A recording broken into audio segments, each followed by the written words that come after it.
It began not with a scream, but with a single, silent footprint in the dust. The kind of quiet detail that, once noticed, unravels an entire world. For the small, tight-knit community of Cedar Falls, the world began to unravel on a crisp October morning when one of their brightest lights simply vanished without a trace. Maya Petrova was 24 years old, a graduate student in art history with a laugh that could cut through the thickest of bad moods. She was the kind of person who was friends with the elderly cashier at the grocery store and the barista who memorized her complicated coffee order. Her life was a map of connections, which made her sudden disappearance from the face of the earth all the more incomprehensible. The investigation launched with the frantic energy typical of a missing person U.S. case, where every second feels stolen. Detective Evelyn Reed, a woman with a weary gaze that belied her sharp, analytical mind, took the lead. She learned that Maya had last been seen leaving a late study session at the university library. Her beaten-up blue sedan was found parked neatly in its usual spot behind her apartment building, her keys, wallet, and phone all left charging on her kitchen counter. It was as if she had stepped out for a moment and simply dissolved into the autumn air. There was no sign of a struggle, no forced entry, no angry ex-lover, no cryptic messages.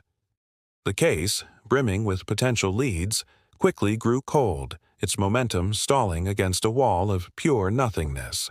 The media frenzy subsided, the volunteer search parties dwindled, and life in Cedar Falls, though stained with grief, slowly attempted to move on. Everyone, it seemed, except for Maya's father, Robert. Robert Petrova was a quiet, meticulous man, a retired architect who had raised Maya alone after his wife's passing. Where the police saw dead ends, Robert saw patterns. He became a ghost in the precinct, politely presenting Detective Reed with binders of his own research.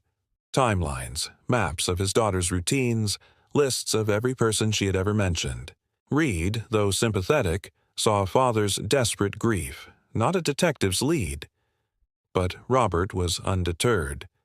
He spent his days in Maya's apartment, sitting in her space, trying to feel her presence, to find the clue everyone else had missed. And then he found it.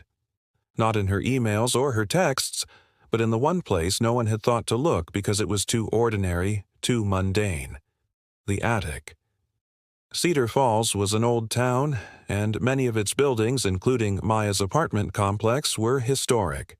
The attics were interconnected, a labyrinth of forgotten spaces behind locked doors in the top-floor hallways. Using an old master key he'd convinced the building manager to give him, Robert spent a day crawling through the dust and insulation. And there it was, a single, clear footprint, preserved in a patch of thick dust near a vent that led directly into Maya's closet. It was a man's size 11, from a common brand of work boot. But next to it, something else. A tiny, painted wooden button, the kind from a child's craft kit. Maya had a jar of them on her desk. She used them to make earrings. The police had dismissed the jar, but Robert knew. Someone had been in the attic.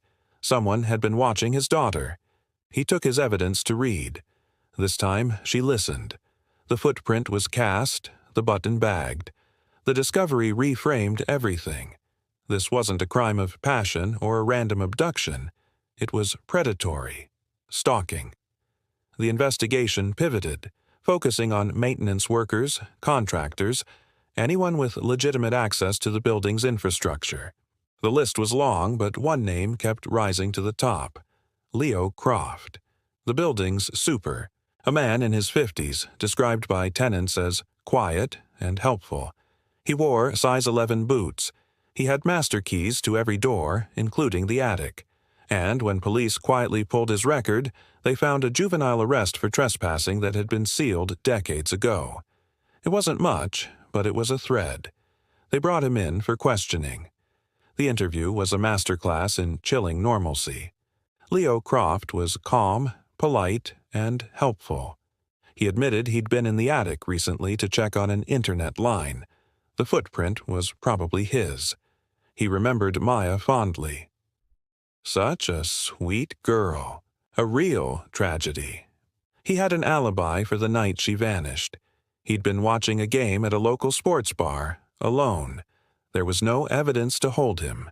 They had to let him go. The case, once again, deflated. But Detective Reed felt a cold knot in her stomach. She'd looked into Croft's eyes and seen nothing.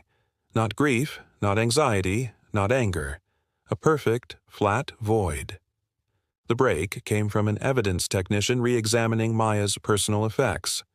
On her laptop, buried in a hidden folder, they found her digital journal. Most entries were typical: musings on her thesis, anxieties about the future, funny anecdotes about her friends. But the final entries took a dark turn. For weeks, she had been hearing faint, sporadic noises in her apartment, scraping in the walls, a faint creaking from the ceiling vent. She'd dismissed it as the old building settling, or mice, but then she wrote 7 words that sent a chill down Rita's spine. I feel like I'm never alone. The journal was time-stamped. The last entry was made just 2 hours before she was last seen alive. Armed with this, Reed secured a warrant for Leo Croft's home, a small, impeccably tidy house on the outskirts of town. The search seemed destined to yield nothing until one officer, tapping on the walls of the basement, found a hollow sound behind a set of built-in shelves. They pried it open.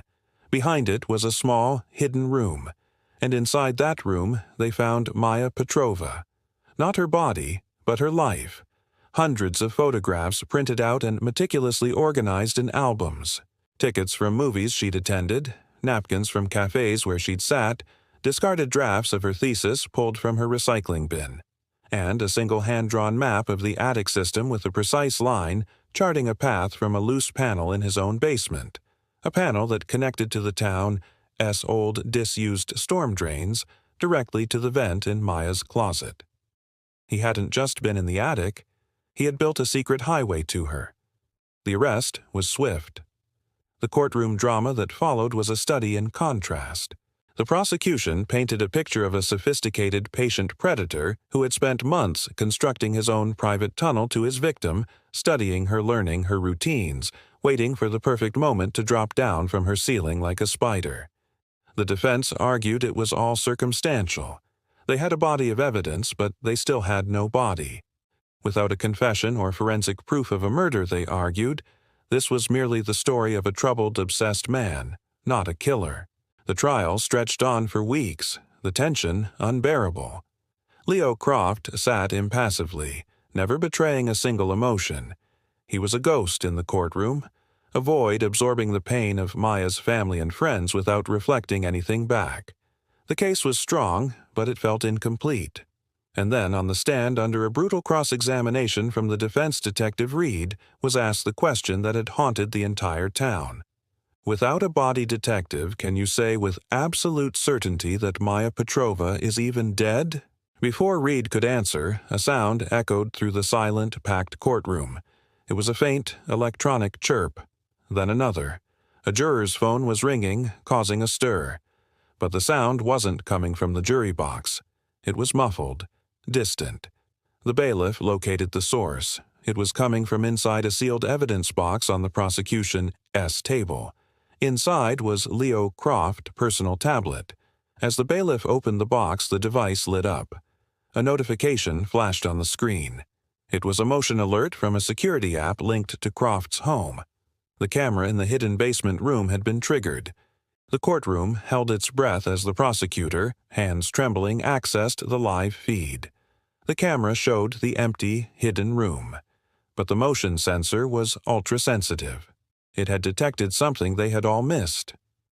In the absolute silence of the courtroom, the audio from the feed played through the tablet's speaker. It was faint, almost imperceptible, but after a moment of straining, everyone heard it. A soft, rhythmic echo coming from behind the freshly plastered wall at the back of the secret room. The sound of a home, settling, or the sound of something else? Leo Croft, for the first time, broke. A single, almost imperceptible tremor ran through his body.